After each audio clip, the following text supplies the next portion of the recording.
Good afternoon, everybody. It's Sunday. I'm not even sure what the date is.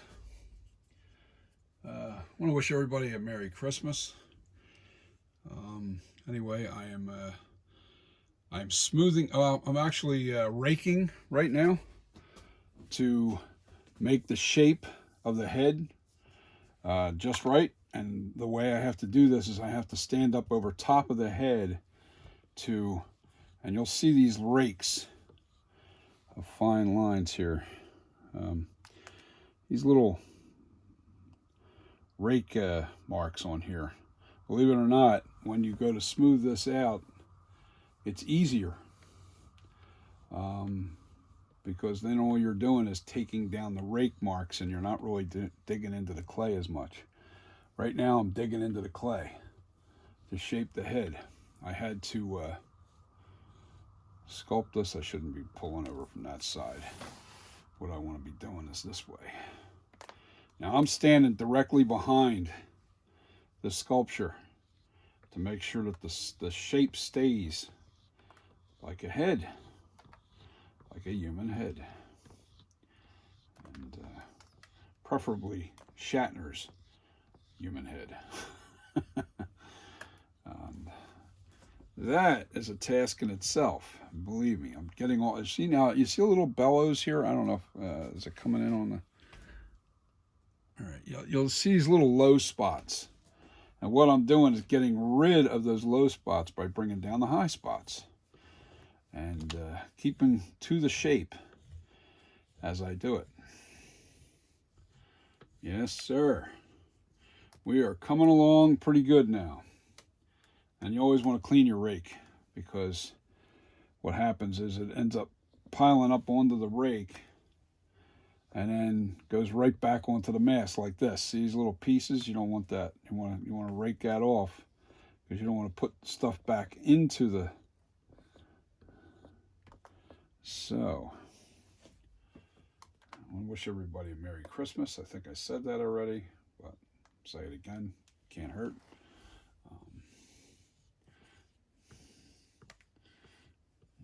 Let's see, what else can we do? Yeah, we're a couple weeks from Christmas. So what's everybody doing for Christmas? I guess hope you're not going out there and spending tons and tons of money. I just think it should be more about family.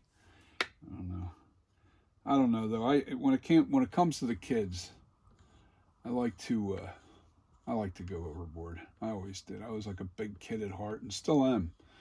Obviously. Doing this is I guess can be considered childish by some. But you know what? I don't care. I love it. And I really, really, really enjoy sculpting. I think it's the art of. Now, see, I don't know if I can give you a great shot because you're not high enough. The camera doesn't go up high enough. It's not getting the same point of view that I am getting. I have you on a stand right now until I bring this shape into. What I'll do is I'll go over top of, once I'm done shaping this, I'll go over top of the whole thing and I'll give you a general idea of why and point out what I was doing and why I was doing. All right, so we still got some high spots back here. See all those little dark spots are low spots. All the lighter spots are the high spots. And we want to make it all come together. And once you have those low spots disappear, you're pretty smooth. You know, you're not trying to take too much clay off now. That's not the objective. You cut too much clay off, you end up destroying the shape of the head. So you just got to keep raking. Oh, see that? It disappeared. And you just keep raking away and you got to constantly move from spot to spot to keep that shape coming together. Get rid of all those low spots. And the rake makes it nice and easy, I guess, to see that progress. I haven't figured out, like, you know, when you use the other side of this, one side's smooth and one side's got little little rakes in it, little rake marks in there. Right now I'm using the rake side, and then I smooth it out with this side here, see? And you got to do that like really fast, and you're taking out all the rake spots. And you're keeping it true to the shape. You're not really putting too much pressure on this blade. As you can see how the little fibers are coming. You can see how it's real small, those little pieces. I went over there probably like 20 times to smooth that out. But you can see how it's getting smooth right in here, right where I was working at. I got to get back to raking to finish this back, to finish the shape up. See, I see a low spot right in here. Make sure I'm on the rake side, yes. And I want to kind of make that disappear. And you got to watch. If you're, everybody's got a habit, and so do I, of making a mistake of coming up and starting at the exact same point, and then all of a sudden you got a divot right here where you went back. So you got to change your distances on how far back you're raking from. You don't want to reach to one spot consistently all over and over and over again, because then you end up digging out, and you're going, whoa, wait a minute, how'd that happen? You know, that's how. So, you know, you just really work this material. But you'll see the face in a minute. I'm working on the head to get the shape of the head perfect. I piled on more clay up top here because the crown was a little too low, and if the eye holes don't line up with your eyes, you know, you'll be looking into the cheeks if I have that head, the top of the head too shallow. In other words, if the head was shorter down here, yeah, I don't know, you'd be looking up into the eye. No. Yeah, you'd be looking into the cheeks. Let's stop and think about that. I got backwards. Red room, red room, red room. Some will get that, some won't. Anyway, I'm just cleaning up a little bit of clay. Easiest method to clean up all these little fibers of clay, I'm just pressing this down on top of the table and picking up all the little balls of clay. I just put them back into my clay bucket. And I try not to lift this guy. Now you see how he's coming along? And you see the shape is now really starting to really come to life here. I got to take a little more up here.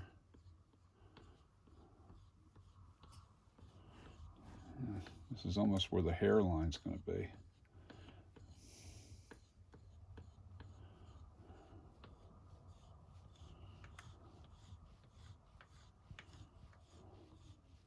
And see, I'm forgetting to take this off the rake, and all the little fibers stay right up on top, and I don't want that to happen. I don't want to cut into the face. That's not where I want to go. I'm going to stay right on top of the head here, just bringing this down a little more and rounding it. Get all those low spots. Oh yeah. Oh yeah, baby. We are getting there. As you can see, this is really me doing this. This isn't, ooh, see, now I started digging in one spot, and that's, got to bring it down just a little bit. Okay, caught that in time. I shouldn't be doing it from this angle. I have to be looking at this dead on, because I'm looking right straight down, right from the top of the forehead, you know, down. That's where the scowl is on the face, and his scowl was very prominent.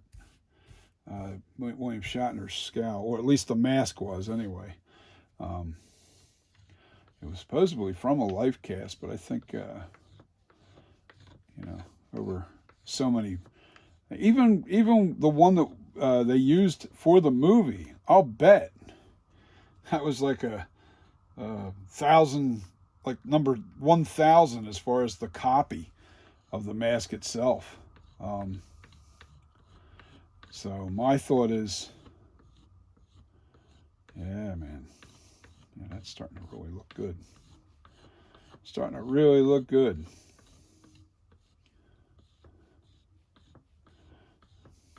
Just trying to get these. Now some of these low spots are long, and they're supposed to be. They're supposed to be there because there's the high brow here, and I want that little debit in here that's in the forehead. I already did that in the shaping of the mask.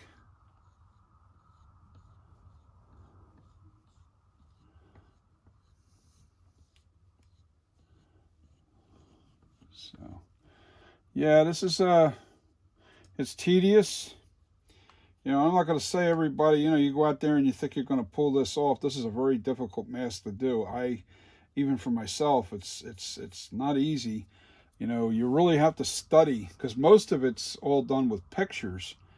You have to study those pictures really well. If I had a 3D, if I literally had the original mask right here in front of me like this here in 3D, I would nail this mask to almost perfection because I'm just pretty good with that. Let me readjust that. I'm pretty good with copying pictures. You just don't see the actual shape. You're guessing. You're guessing. So now, do I see anything that indicates there's a little bit of a dip right here? So what I'm going to do is I'm going to take a little bit from this side and a little bit more from the top.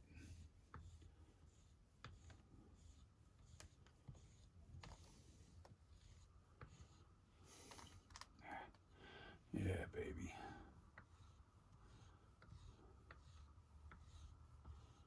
See that,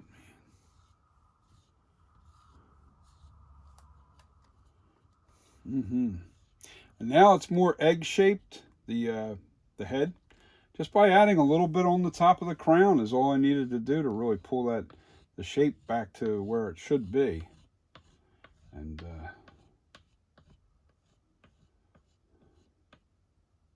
let me get away from that rake on the face. Oh yeah. I don't want to have to do that again. I did a lot of smoothing out on the face already. All right, see now I'm using the, and then what you're doing now is you're just taking the rake marks out because you already pretty much shaped it. So now it's just take the rake marks out and you've got your shape. And then once I get all that done, then I rub this thing down with naphtha. This is a plastine clay, and naphtha really cleans it, or you know, smooths it out really nice. I guess it's got a plastic in the clay. It's weird when you see the clay in the pot when you're melting it. All the plastine kind of bubbles up to the surface, and it ends up being, let me see, it ends up being real yellow. You'll see yellow all over the place on the surface of the clay before you stir it up. And you have to stir it to blend that clay, you know, to reestablish that plastine back into the clay. You definitely don't want to. Yeah, this is looking good, baby. Yeah, I can do this now. I can actually just stick to stick to the non-rake side and start getting all the rake marks off. Let's see, that's the only thing about the flat side is it really piles up the clay on the edge of the blade, and you have to get that off of there, or else you end up reapplying those bits of clay right on top of the surface again, and that's a nightmare because then you end up little bubble marks all over the place, little clay boogers. That's what I call them, boogers, clay boogers all over the mask, or all over the clay sculpture. We don't want boogers. We don't like boogers. I know one thing, I got to clean my tools really bad. I did clean them right prior to starting this thing, and then they're boogered up. That's for sure. They're all boogered up. Yeah, got to get them boogers off and keep smoothing. Yeah, baby.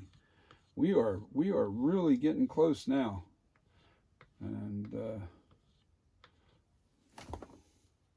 you know, I'm probably going to look this thing over a million times before I finally pull the trigger and make the mold. It's one of those things, you see something, like I'll look at a picture and I'll go, wait a minute, that doesn't look right. Why does this look wrong? You know, and all of a sudden you'll go, okay, I have to cut back on the cheek. I had to do that here. Let me see, are you in frame? Down here by the cheek? Yes. This cheek was literally bulged out too far, so I had to shave this back some. I had to not shave it, well, you know, just sculpt it back, and take some of the cheek off here into the undercut. You know, it was just sticking out too far, and it was bugging me. I was like, wow, what is wrong? Why does this look right? What am I? And that's the problem. I don't have something in 3D to copy from, you know, in front of me. You know, it's when you're doing sculptures, man, you're dependent on a 2D image to create a 3D effect. And you're also copying somebody else's work, which makes it extremely difficult. Because there is no, it's like I can't just let it go. It's got to be right. You know, it's got to be the way it's supposed to look. And I'm doing it the best of my ability. And why I know that I'm doing my best abilities, because I keep going over and over and over again just to make sure that I'm not missing something. And I've been pretty diligent with this. You know, the funny thing is, I said, this is going to take a couple months because I'm going to really take my time. But my thing is, I get into this thing and all of a sudden 7 hours goes by. You know, and you know, these are short videos. You know, even when I do a 45-minute video doing this, they're still short videos considering how long that I really work on this. You know, and you know, this is why these masks, you know, when you get a really high quality mask, you know, no matter whether it's Michael Myers or something else, and it looks really like the movie version, you're spending money for that because it's a lot of work. It's not something, you know, you're not going to buy a $60 mask that way. You want to buy a $60 mask, and I advise you not to search out artists, you know, an artist version of any mask. They're time consuming. Most times the artist is by himself. He doesn't have a whole fleet of people working on something, or, you know. And actually, when it comes to sculpting, I can't see how, you know, a lot of people would work on one sculpture. It doesn't work that way. Artist gets a hold of something and he don't stop until he's finished it. Most artists, at least I would think so. You know, I'm just kind of trying to fix this brow real nice. You know, because that's basically where the hairline is, right here. And then it tucks back down behind the ear when the ears are put on. I still got a ways from that. Now what's cool, I have a William Shatner. It's a knife wielder. I have to rehair because the hair got damaged in something. I got some kind of oil or something in it. I'll turn the mask over here.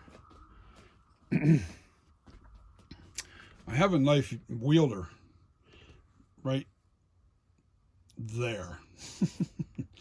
And I can actually, you know, visually see the ear. you know, perfect. You know, I can see exactly what was on that sculpture. I don't know if he actually used the model and then sculpted this himself, but I actually feel like that was actually from the Shatner casting, life casting. But the guy's name was Ezra. He was awesome. He sent me that mask way back in 2001, and it was a very thick mask. Let me give you an idea.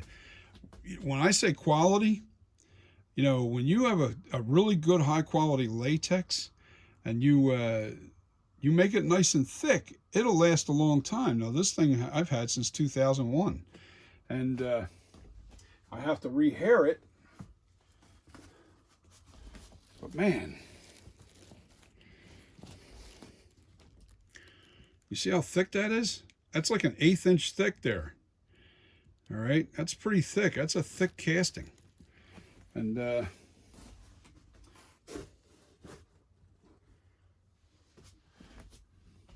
that's why it lasted. So, and that's how I want to sell my mask. I want them to be thick. I don't want them to be thin. And in order for me to do a thick casting, I have to make sure that this mask is very oversized because the shrinkage is crazy. Let me give you an idea. Let me see if I can do this. Man, this is brutal because this thing is massive. All right, we need a side by side.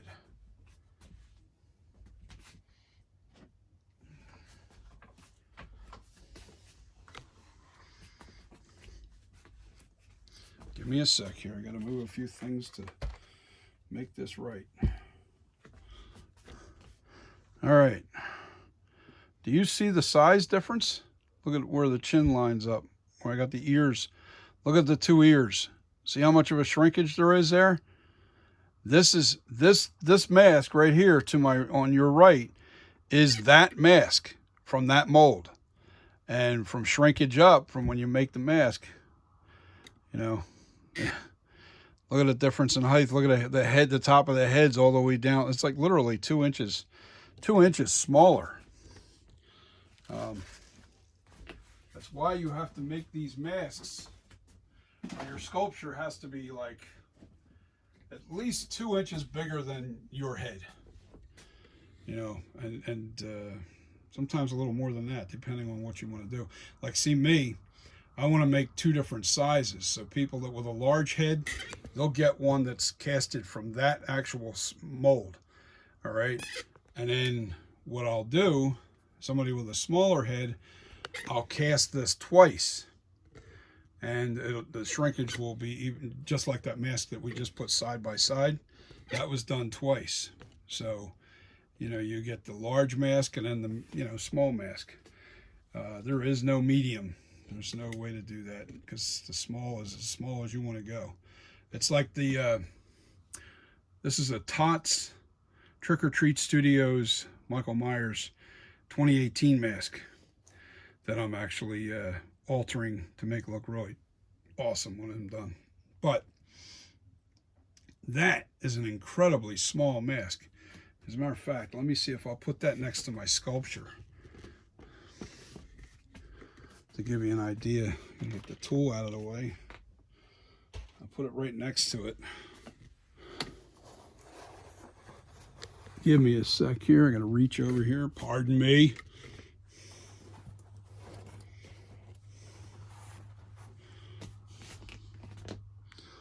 Look how small that mask is compared to that. I'll bring it down to the chin level to make the chins even. That's insane, man. It's so much smaller. That's why a lot of people don't like this mask, is because most people can't fit into it. So that's why I'm making this mask. That's why I made the Night Creeper 2020. Let me see. Now that I've got the shape pretty much down and I'm just roughing it, let me give you some good angles. I'll drop the camera down now. Maybe. If I didn't break it. There we go. Sorry for the jumping around. This thing's not exactly turning smoothly.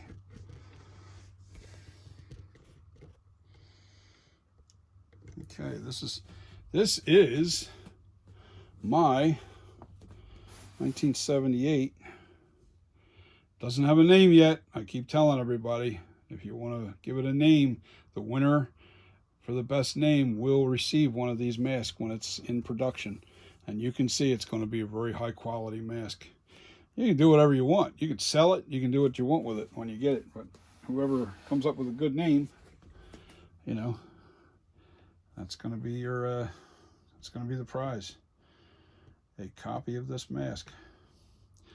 Yeah, see, I have a ton of hair. See all those bags up there? That's hair for the mask.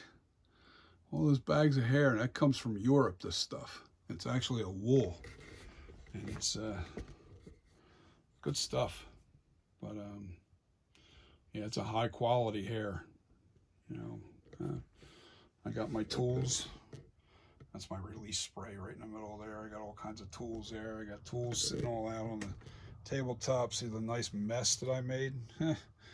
That's what happens when you're sculpting, man. You don't have time for cleanup until you're done. Then you clean up. Right now I'm doing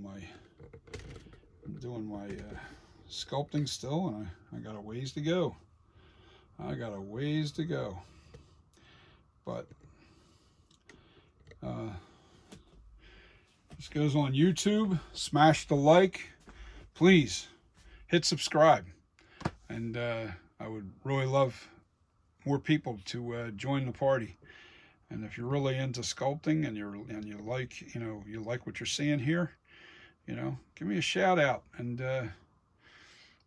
you know, if you want a mask or something from me, you know, that's cool too. I can send you off a mask. Oh, and I forgot to say, see, I got a ton of these masks made already. As you can see, they're all done. But I'm not going to hair them and send them out to people until they. But that's the mask I just had side by side with the master, the yellow master, and that's ready for sale. That's ready to go. It's a small. This is a small. So if you have a small head, that is equivalent.